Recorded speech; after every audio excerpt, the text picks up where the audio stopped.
Hello and welcome to Sunday night edition of Locked on Astros. I'm H-Town Wheelhouse, and I'm here to talk to you guys about meeting with all three Hall of Fame Houston Astros: Roger Clemens, Yainer Diaz, Spencer Arrighetti, Brice Matthews. Let's talk about it right now. Yainer Diaz, this is Locked on Astros. Hello and welcome to Locked on Astros, your daily Astros podcast. Here are your hosts, Eric the Man Heisman and Brett H-Town Wheelhouse Chansey. Hey everybody, and welcome into another edition of Locked on Astros. I'm H-Town Wheelhouse. You know where to find me at H-Town Wheelhouse on X, Instagram, and TikTok at Stros411. That's Stros with a Z on Instagram and Facebook, and on X actually, and back to the bullpen on X, Instagram.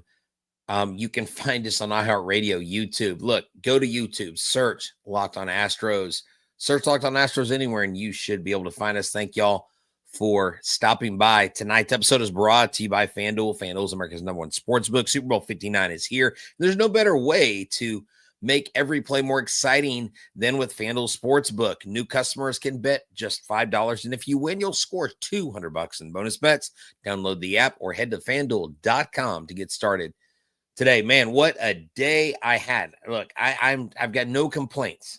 Life is good. I got to hang out with the people that I love the most, and at the end of the weekend, I got to wrap it up with going out and hanging out with Craig Biggio, Billy Wagner, Jeff Bagwell, Yainer Diaz, Spencer Arrighetti, Brice Matthews, Parker Smith, who I did not mention in the pregame show or the pre-show preview, I guess. And I'm gonna show y'all my Venezuelan Topps card. It's actually a pretty cool thing. I didn't know that these things existed, and I got one today. I had to add it to my collection. And so I will definitely be showing that off to y'all later on here in the show, probably in the last half of the show. But again, thank y'all for tuning in. This has been, it was kind of surreal. We were, the media got to talk to Billy Wagner, Jeff Bagwell, and Craig Biggio. And I would share some of the audio, but I had issues with the audio today. I am going to share with you a little bit of Yainer Diaz. You will be able to see what Rafael Antun, his agent, says as he translates Yainer's words. But it was great. It was like seeing an old friend. Yainer is he's just a really, really cool guy. And getting to talk to Billy Wagner today, that's really where I want to start. Is Billy Wagner he just talked about being overwhelmed by just getting the call for the Hall of Fame. And the discussion with all three of these Hall of Famers is they all three played on the same team. And one of the things I mentioned to him was usually when you have three or more Hall of Famers on the field, you're usually talking about an all-star game. You'll watch an all-star game and you're like, wow, look at all those future Hall of Famers. Or you'll watch an old all-star game. I can't believe all those guys were Hall of Famers. But very rarely do you watch a single team and say, look at all three of those Hall of Famers. And especially back then, it wasn't as common. Yeah, guys, baseball is right around the corner. Thank y'all for tuning in. We got Panda. We got Mama Wheelhouse. Liam. We got Mr. Raymond is here. Uncle KRV. We got Powered by Plants. Emilio. We've got so many here. Tiki 52 is here as always. So thank y'all for tuning in. Hunter Brown was there as well. I did not get really any official time with him. I thought he was going to be answering questions, but I'll get to the other players here in a second. But Billy Wagner, I asked him about his son, Will Wagner, and I asked him what it was like, having Will up in Toronto in the majors, and did he offer his son any advice? Was he the dad? Was he the coach? And he said, bottom line, look, I'm dad, and he calls me when he needs me. And Billy Wagner basically said the game is so different now that he really doesn't have a whole lot of advice to give him. And so the game has changed that much from his days. And the amazing thing about Billy Wagner is he was in his last season, had 37 saves. He was considered the best left-hander of all time. But here's the deal. Or one of the best left-handers to close. We asked him about his breaking his arm, his right arm, and becoming a lefty. And he said, there's a lot of talk about that. And he said, there's actually a lot more made about me throwing left-handed than there should be. And we said, why? And he said, well, because I was very young when that happened. He said, I wasn't even, I think he was around the age of 9. And he said, I hadn't really lived a whole, a lot of life where I was doing so much physical activity. And it happened at such a young age that switching to my left hand was just natural because I wanted to keep playing sports. So he said, it's not like I went through high school or college and then changed arms, but he said he appreciates the nod. Jeff Bagwell was actually asked about Alex Bregman and if the Astros were going to offer him more, almost as if Bagwell was still kind of in on the negotiations. And Jeff Bagwell said, and I quote, we made Alex, we believe, a fair offer. And, it's when you put yourself out there for the market to value you, the market will value you what it values you. And he said, I hope Alex gets the money he's looking for, but the Astros have made their offer. And I talked to other members of the media, and they said, yeah, the Astros absolutely are not going to up their offer to Alex Bregman. I know we had heard some initial rumors about that last week, but that, as far as I know, is absolutely not going to happen. But Craig Biggio, I talked to him about the Sunshine Kids. He's still heavily involved with that. If you have been to Minute Maid Park or now Daikin Park or Enron Field, whatever you want to call it now, he's the only retired number that has a symbol attached to the baseball by his retired number, and that's the Sunshine for the Sunshine Kids Network. He's still one of their national spokespeople, and he said he holds that near and dear to his heart.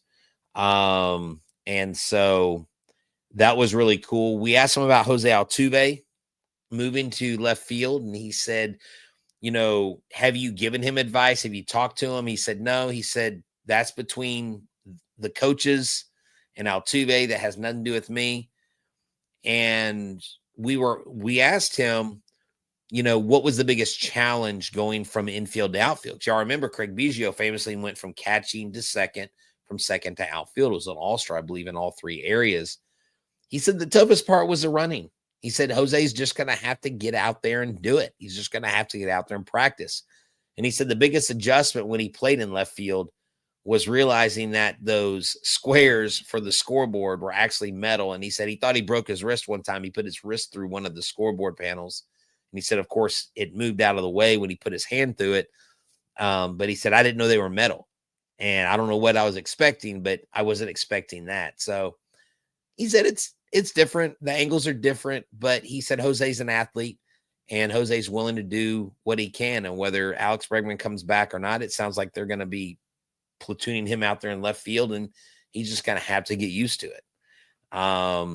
So it was really neat. And, Bagwell and Biggio both had the sentiment that it took way too long for Billy Wagner to get elected. They think it should have happened sooner.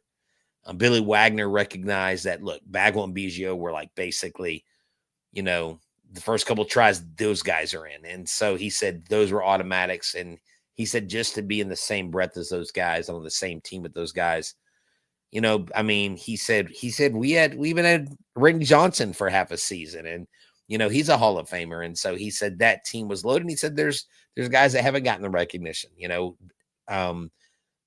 Wagner mentioned Lance Berkman. I believe Craig Biggio talked about Lance Berkman, and a couple other Astros that they think should be in the Hall of Fame. And so it was really cool getting to talk to all 3 Astros Hall of Famers in one day. And, this is a part of what I do, because I don't consider this a job. This is part of what I do with this podcast that affords me these opportunities, and I don't take it for granted. Really, really was just excited to spend time with guys that I grew up watching. I remember going to the Astrodome with my dad watching the Astros, and now I'm getting to talk to them. I'm an adult with them. Of course they're a little bit older than me, but it was super, super fun to do that. Look, we will come back for our next segment. And I will tell you about Yainer Diaz. I'm going to show you his little 2-minute and 30-second clip that I have of him. I'll talk to you about Brice Matthews, Spencer Arrighetti, and the others after we hear from our friends at FanDuel.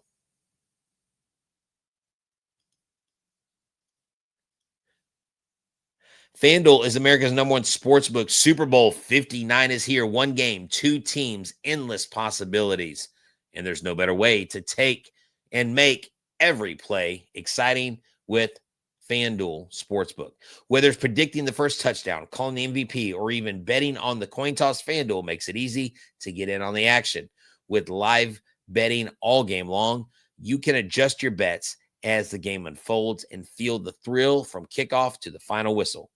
The live betting feature lets you stay involved no matter what happens on the field, and the app is super easy to navigate. Plus, knowing that you can place a $5 bet and potentially win $200 in bonus bets for the Super Bowl, that's the icing on the cake. So download the app today and head to FanDuel.com to get started. Place a $5 bet and win. You'll score $200 in bonus bets. That's FanDuel.com. FanDuel. Bet with FanDuel, the official sportsbook partner of Super Bowl 59. All right, guys, make sure you make us your first listen every single day. Make sure you make Locked On will be your second listen, and we will go from there. Let me see what questions y'all get. Do you know if the offer still is on the table for Bregman? Dorothy, yes. They have not upped their offer. Bagwell actually indicated that. I talked with a couple media members. The Astros have not upped their offer. They're not going to up their offer. And it is rumored that, Alex Bregman has like a deal in Detroit with the 1-year opt-out. I really doubt that happens. Look, I think right now it may be between Toronto, which could be a real possibility, or Boston Red Sox. Alex Bregman makes the most sense in Minute Maid Park, but in Astros uniform, but who knows? So at the end of the day, Bregman's going to go where he goes. Really, the question is, how far is it going to go into this? So I got to sit down with our guy Yainer Diaz. Brice Matthews was really neat. Getting to meet him, and I talked to Spencer Arrighetti, and I mentioned to Spencer Arrighetti how he did the spaghetti for Arrighetti, and we did a live cooking show. I did not, and Eric, I hope you watch this. I did not tell him about the corn and the spaghetti because I just figured he would just be so disappointed about the corn and the spaghetti. But nonetheless, he saw the title and he thought that was the funniest thing. But hopefully we'll be getting Spencer Arrighetti on at some point in the season, Brice Matthews at some point, maybe Hunter Brown. I'm trying to really get more players. I'm hoping we get a Forrest Whitley appearance. I'm looking forward to another Yainer Diaz interview. So we've got a lot of interviews coming your way. Where's your accomplice? Oh, you mean Eric? Eric is out right now, but Eric will be here Monday, Tuesday, and Wednesday for sure. The week after next is when we go to 5 shows a week. So we've got one more week where we have 3 shows. We're actually doing 4 this week. Then the next week after that, we will be doing 5 shows. Thank you, Susan. I appreciate it. Now, I'm going to show you a portion of my interview with Yainer Diaz. I cut some things out. Now, this is what I did, and I have to explain this. I don't know how it's going to sound on audio. If you listen to this on audio and you don't hear the interview, it's because I cut it out in the editing phase, which this is live right now. So you are going to hear Yainer's agent respond. Yainer, you can't really hear. I kept having issues with my microphone levels. I could not figure out how to get it balanced out. So I did my best. It's just 2 minutes and 30 seconds. Let's see what Yainer Diaz said. Yainer Diaz, this is Locked On Astros. Hey guys, I'm here with Rafael Antun and his superstar player, Yainer Diaz. Yainer, thank you for joining us with Locked On Astros again. How's your offseason been so far? Yainer, gracias por compartir. Bueno, gracias a él siempre por el apoyo y eso. Y no, la offseason ha sido muy divertida y nada, enfocándome en mi debilidad y trabajando fuerte. first of all, thanks to Brett for always, being so friendly and supportive. And the off season has been great. Working on my weaknesses and making my strengths better. Okay, now we know that you guys have lost like 2 key players this year on the roster, and Tucker, and we don't know about Bregman yet. How are you preparing? Like, do you worry about those things, or do you just have to focus on what you're doing versus what else is going on in the clubhouse? Bueno, sí, todo jugador le puede afectar un poco que ya ellos no estén porque son líderes que tenemos en el equipo y cosas así, pero uno trata de manejarlo y trabajar en eso. Yeah, I mean, obviously, it's something that everyone's paying attention to, and we do try to prepare ourselves because when you lose 2 key players like that, it obviously has an impact on the club. But we really try not to really pay too much attention on that, but also be welcoming to the new guys that are coming on board. This offseason, you said you've been working on your weaknesses, but I know you take time to be with your family, your friends. I noticed you were involved in a lot of like softball games with other players. How much do you enjoy the offseason to just play softball and be in the community? Que él te ha seguido en las redes y se ha dado cuenta que obviamente en el off-season tú estás trabajando y preparando. No, sí, mayormente eso, compartir con mis amigos, sea jugando softball, yendo a la playa, cosas así, mayormente teniendo tiempo de calidad, valorando a la persona y ya, yo entiendo que... Yeah, in the off-season, try to spend quality time with friends and family, playing a lot of softball and going to the beach, and taking advantage of the time that we have. There you go. And that was just a real quick, short interview. I didn't really have a whole lot of time to talk with him, but I got to talk to Yainer off camera about, possibly coming back on this season. And he said if he can find the time that, he would. If you guys don't follow him on social media, you should follow him on Instagram. He puts a lot of his off-season workouts online, and he's been working hard. And man, when I gave him, I kind of got to give him that bro hug, that man hug. The dude's solid. Like he's bulked up a little bit. He's gotten stronger. I said, man, you gotten stronger, man. You gained some muscle. And he said, yeah, and I asked him again, we had the interview and we asked him about his brother, and I asked him if he was still his brother's daddy when it comes to the home run derby. And he said he beat his brother again in the home run derby. So he's undefeated in home run derbies versus his brother. It was just great talking with him. One of the things I really liked about Brice Matthews, I talked to this kid. He is from the Humble area, and his parents were there, and I got to talk to his mother and his father. I don't know if you know this. Brice Matthews was a high school quarterback, and he was actually a very good high school quarterback.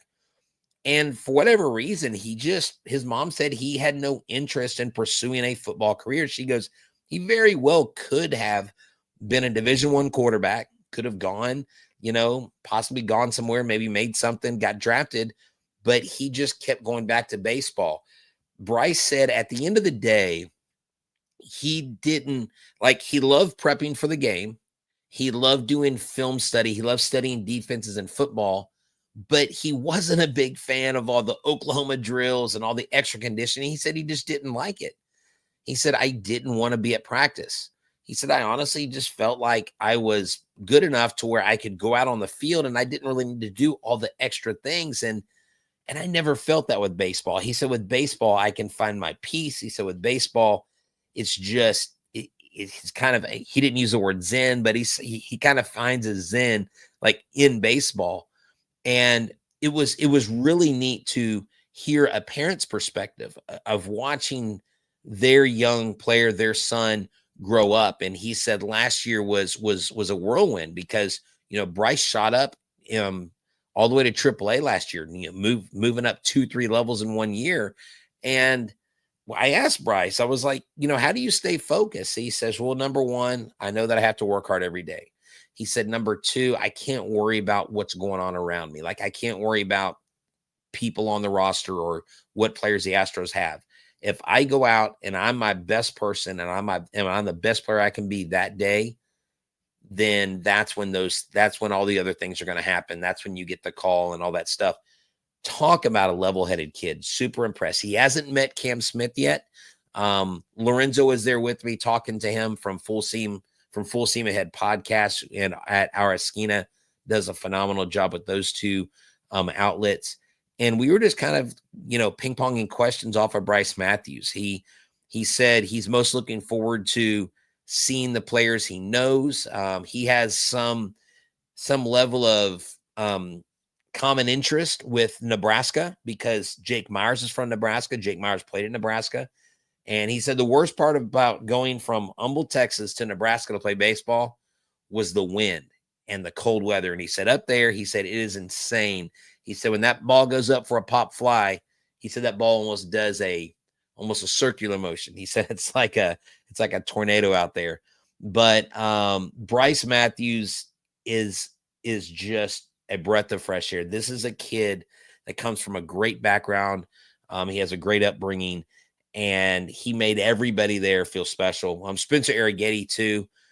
There was a kid on Instagram who had gotten a card that was kind of one of the 2 of 5 kind of cards for Spencer Arrighetti. And Spencer had put that he was looking for this card because he, a lot of players now these days like to collect cards of themselves, which is actually kind of unique.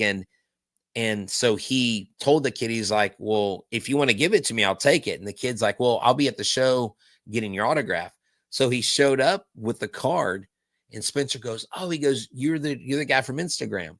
And he said, yeah. He goes, you know what? Keep the card, kid. He goes, someone else actually mailed it to me. One of my friends had it, and they had one of them. And he goes, I don't want to take your card. You keep it. And I just thought that was the coolest thing. But getting to see these men interact, Bryce Young, and even Parker Smith, the Astros 4th round pick out of Rice. Parker Smith was a really, really just great young man to talk to. And look, we'll continue this conversation here in a second.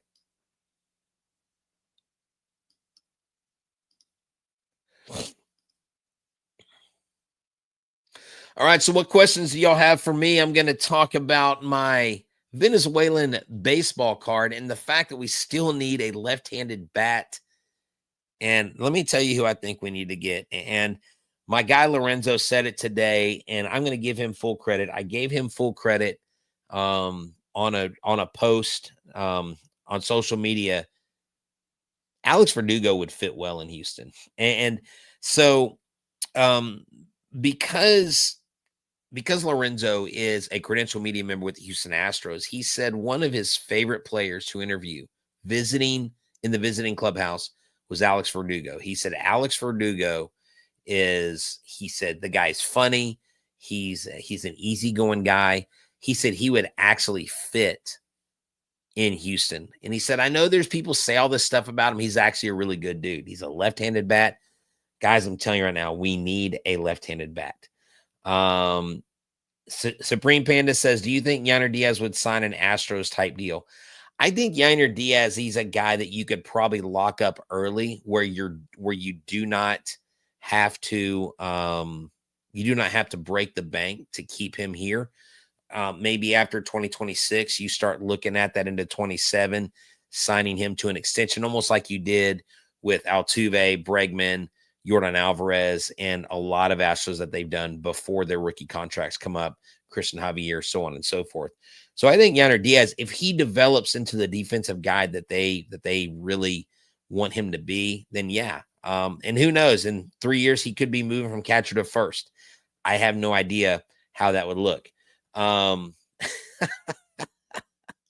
So look, now you want to agree to Verdugo to Houston, Brett. Yes, I do, Corbin. I know you and I have talked about it, but I guess sometimes you hear angles on players, and when you get that kind of inside scoop about what they're like in the clubhouse behind the scenes, it really kind of solidifies that. Brett, will there be Locked On Astros shirt or hat in the near future? You mean for sale? You know what, guys? I have tried. I have talked to Locked On. I have sent emails. I have told them that our fans want them. The only way that I have this shirt is I get permission from the company to produce it for me, and I have to pay full price. They don't give it to me. I have to get it made and I pay full price. So, and we are not allowed to sell paraphernalia with Locked On Astros. And I think it has something to do with the Astros name. I don't know, but trust me, I wish that you guys had the ability to buy some Locked On Astros stuff, because that would be really cool. I would definitely do that. When will the City Connects be released? The City Connects are going to be released. I don't know, guys. Y'all keep asking me that. I'm maybe February. It's got to be before the season. I know the Cubs released theirs already. I have no idea. I haven't seen a schedule. If I get a schedule of jersey releases, I'll let you know. But hey, I want to show y'all something here. And I was going to post a picture, but I'm just going to show y'all here on the camera. And if you're listening, I do apologize. I really beg you to go to Locked On YouTube channel and subscribe to us. I got this question. This is the third question I've seen of this tonight. Brett, is there going to be a Locked On meetup at Dyken Park this season? You bet your bottom dollars there will be. Right now, and I can't promise you anything, but right now I am working on possibly doing a live show on opening day very close to Minute Maid Park. I can't reveal where, but I'm working on details right now.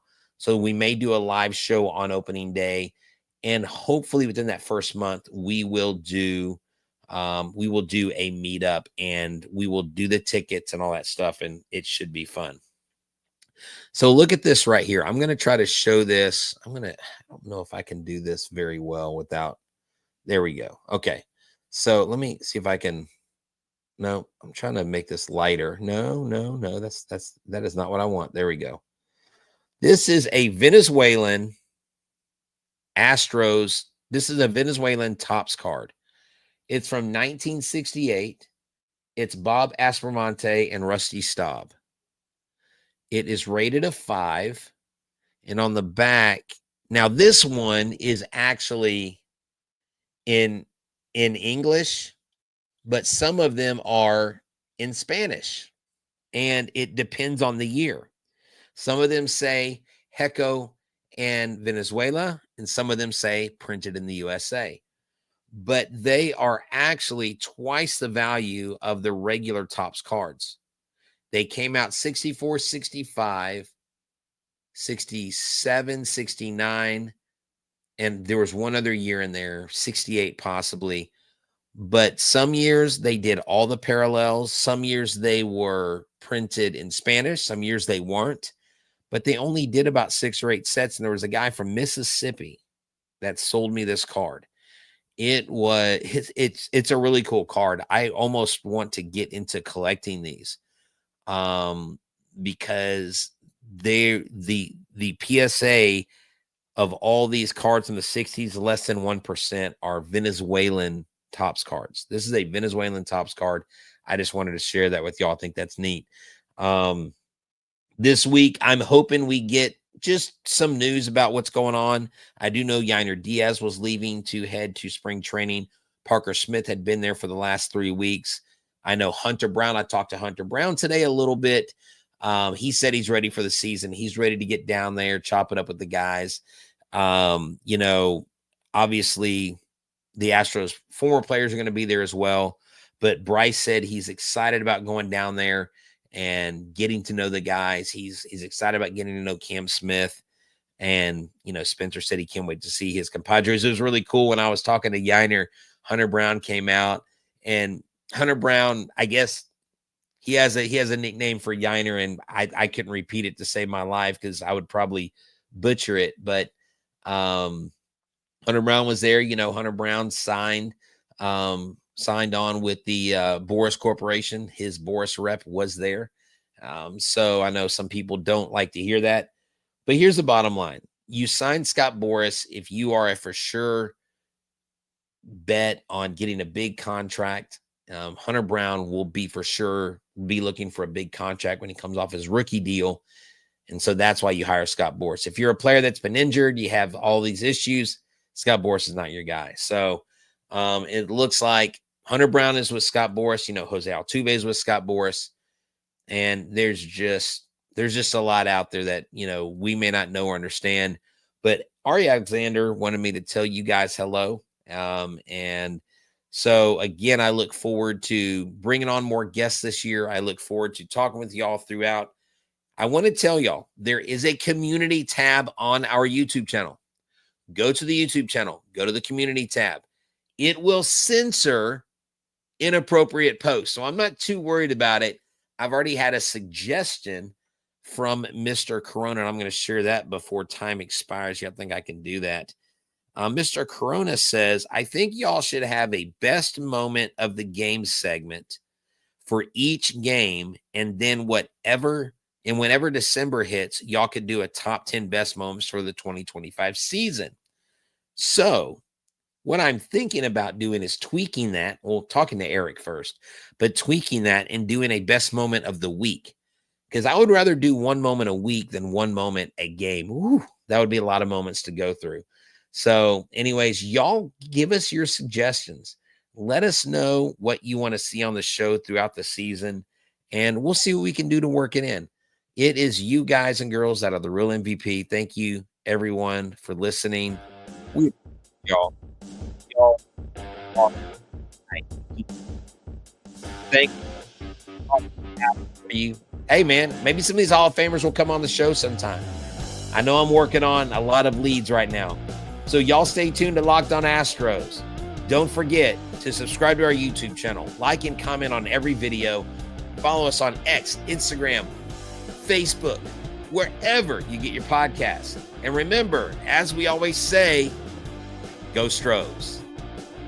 I'm out. Thank y'all. Y'all are the best.